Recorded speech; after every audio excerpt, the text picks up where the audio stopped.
What's up, Ranger fans? PR Mayhem back with a brand new video. And yesterday I got in the mail my brand new Power Rangers Legacy Dragon Dagger.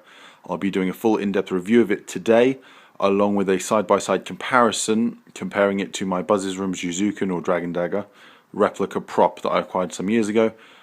Just a quick heads up in advance, obviously the Legacy Dragon Dagger is brand new, and my Buzz Dragon Dagger is a repainted, quote-unquote, battle-damaged one. So there are some slight imperfections on the prop itself. You've got to take that into account when comparing the two.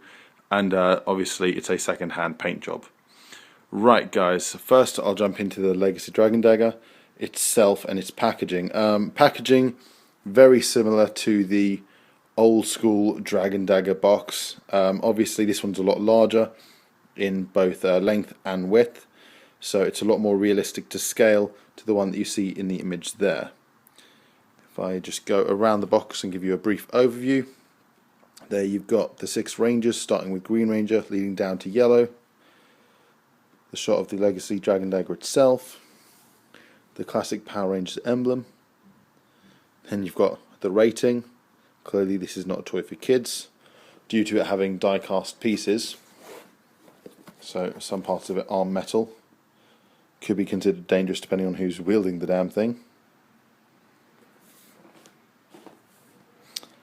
Typical licensing agreements, warnings, etc.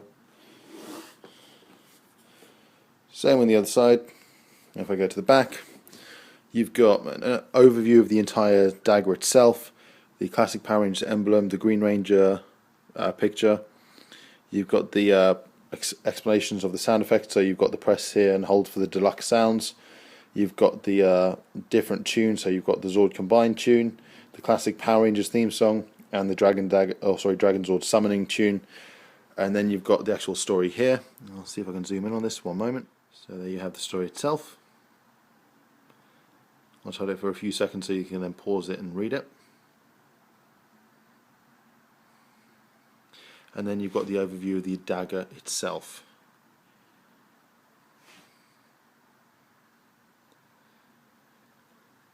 Now the packaging is very, very nice. The only grief that I do have with this packaging, only thing I have with it, is the fact that every image of the Green Ranger with the Dragon Dagger is the exact same one. That irks me just a little bit. I think they could have stretched out a little bit and gotten a few high definition shots of the Green Ranger in different poses with it. And of course you've got Dragon Zord in the background, the die-cast attention, I guess, label, and then you've got the notification that it's 24 karat gold plated. Okay, now let's look at the dagger itself. The dagger itself is pretty damn hefty. I'll just pick it up and give you a little feel for just how big this thing is. It's very similar in size to my Zyusouken, in length and in width. Obviously it's a tiny bit, and I do mean, I'll just get a verification here, I do mean tiny bit heavier than the prop itself. Obviously because the die-cast pieces, it does contain metal, so it is going to be slightly heavier, but not an awful lot heavier. Certainly not unmanageable. One of the issues that I had with the original 93 dagger was the fact that the handle part and the dagger itself were two separate pieces. This now is all conjoined into one solid piece, whereas with the old 93 toy, if you swung it too hard or whatever, the actual blade part would break off and you'd left with just the handle and the blade itself. So they seem to have fixed that. They've now got just one solid piece. What I'm going to do now is I'm going to give you an overview of the entire thing close up. For what is considered to be a toy more so than a prop, it is incredibly detailed. There you see the 24 karat plated die-cast pieces. You've got sort of the nugget style green filler there on the back. Sadly it's all very 2D, there's not much of a pop on it. It still looks primarily flat. There you see the dragon coin with a similar background to the green dagger itself. And you've got the 24 karat gold pipe and the on-off switch. You've got the mouthpiece, which will be used later in this video to show you the two different kind of sound types that come out of the dagger itself. The dragon symbol then again at the top. The floral / swirl pieces, the green rim circle there. There you've got, I guess, sort of like a golden pipe towards the end. The maneuver buttons. Then you've got here what is actually the battery case. One of my favourite aspects of this is they got rid of the old battery case from the 93 dagger that would stay at the bottom. They've actually got this, I'll show you in the video, there's a little circle there. You press that in with, say, a paper clip or something to that extent, and then you'll actually be able to twist it and take it out. So it's a lot safer in regards to not losing the battery cover. Unfortunately, this is a toy, so you will have like markings like digits and things like that, like little safety emblems like that, which does suck. And then you've got the sort of made in China sort of stamp there, which is the most aesthetically pleasing thing, but it is what it is. There you've got more 24 karat detail. You've got the dragon on the other side. Obviously you've got breaks here, which is the speaker where the sound comes out of it. Then you've got the reverse of the blade itself. So very stiff, but still rubber.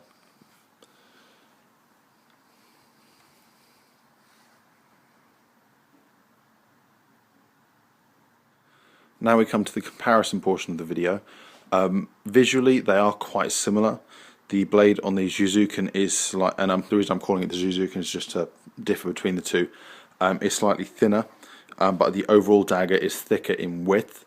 You don't get as much of a shine off the Zyusouken, mainly because it's not professionally painted by my machine and stuff that the toy is, but you still get great detailing. So I'm going to do sort of just a side-by-side comparison of the two as best as I can here. So you've got slight details, so you've got the rims here which are a little bit thinner, you've got the pieces here which are a bit thicker, then you've got again the detailing and sort of, I guess, the pipe effect on the blade is a lot thicker and there's a lot more 3D here. If I turn it to its side here, it pops out quite a way, whereas this one, it stays quite close in. So one of the nicer things I think on the actual prop is there you see the green on the blade, it's actually 3D, actually bubbles up, whereas on the Legacy dagger it stays quite flat. Obviously this is a prop, so the buttons don't actually move where it does on this one, which is an advantage. Oh, accidentally turned it on there, my bad. Obviously you get a lot more shine out of the 24 karat gold that is on this one than this one. As far as weight is concerned, the Legacy dagger is slightly heavier, not by an awful lot. It isn't heavily noticeable, but the actual Legacy dagger, or sorry, the replica prop Zyusouken, it feels a lot sturdier than the toy. Obviously the parts of this are plastic, so if you drop it, swing it, etc., there's potential to break it, just like the prop. But altogether, as far as it actually holds together, this one's a lot sturdier. As you can see here, it's all one piece, like there's no break from the top of the dagger going all the way through to the very end of it. The only there are separate pieces like the pipe and the buttons and stuff, but whereas this one you've got separated sections now. You've got the blade. I don't know if the blade is attached to this part here, the black part of the blade, but there is a little, I discovered during this video, there is a little sort of break here, I believe. I'll just close up on it. This line here, I believe, is a separate joint, so that the blade and the holder, or sorry, the handle, are two separate pieces. I could potentially be wrong about that, but when I swing it and I handle it, it does feel like it could potentially break away if I was stupid enough to swing it hard enough, which I'm not. I take very good care of my items and props, and obviously it does feel very bottom heavy because of the handle. There's so many components to it, and whereas the blade, you've just got the one solid piece. So if I lay that down there we go. The two are very similar in size overall. I mean, the buttons are relatively the same size. The prop does have it slightly thicker. The actual breaks in the tip are more recurring on the prop one, whereas they're more spread out on this one. The prop one does have extra detailing that the toy is missing. Just small things like you've got the thin green circle here with the thicker green circle here, and then you've got the blade itself, whereas you can see there you've got that pop on the 3D, there we go, that popping effect there on the green part of the 3D blade area, whereas you lack it here. It looks good and it's got a bit of texture to it, but not much. Both are the same width at the bottom, but then you've got the slightly thinner blade between the pipe there, where it's slightly thicker here.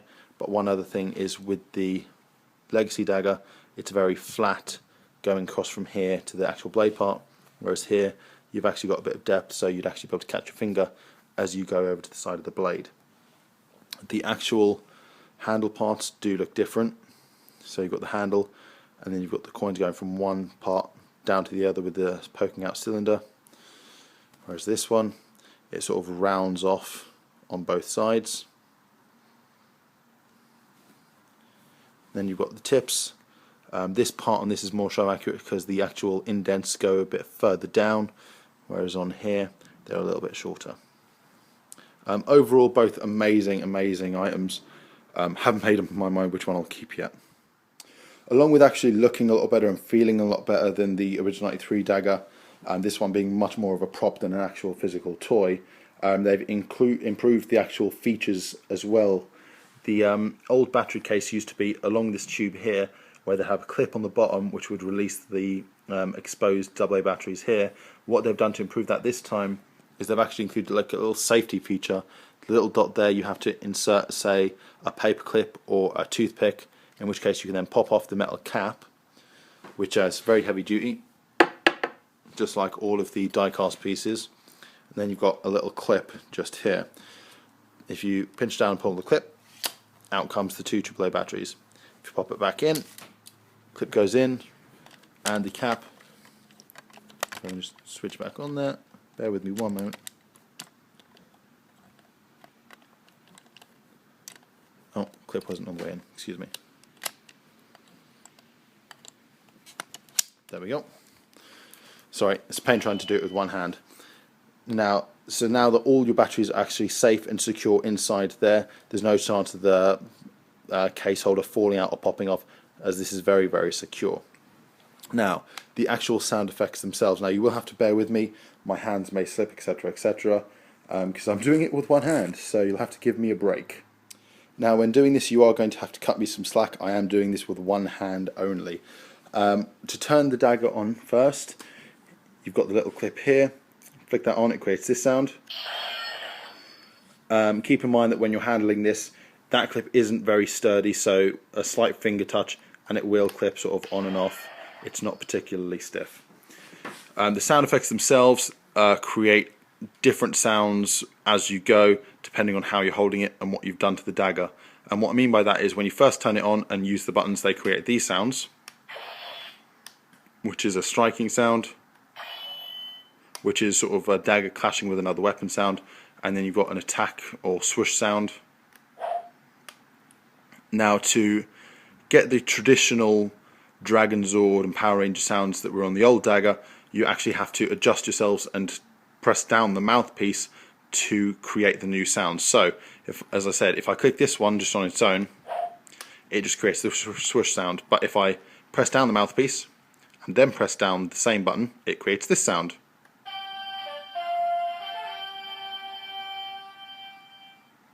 Which we all know calls the almighty Dragon Zord.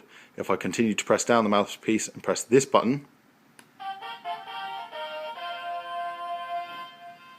that's sort of the Dragon Zord energizing sound, or what some people call the Dragon Zord battle mode sound.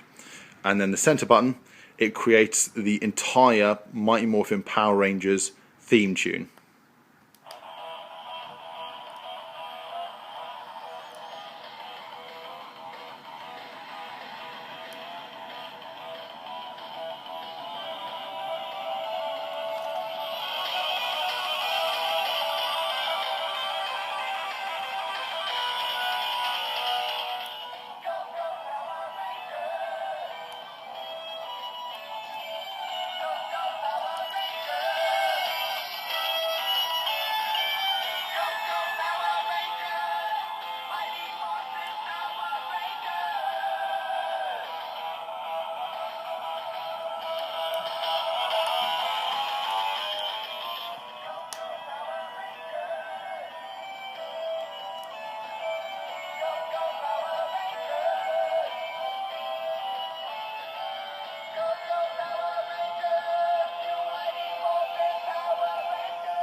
And there you have it, Ranger fans, a full in-depth review by PR Mayhem on the new Legacy Dragon Dagger.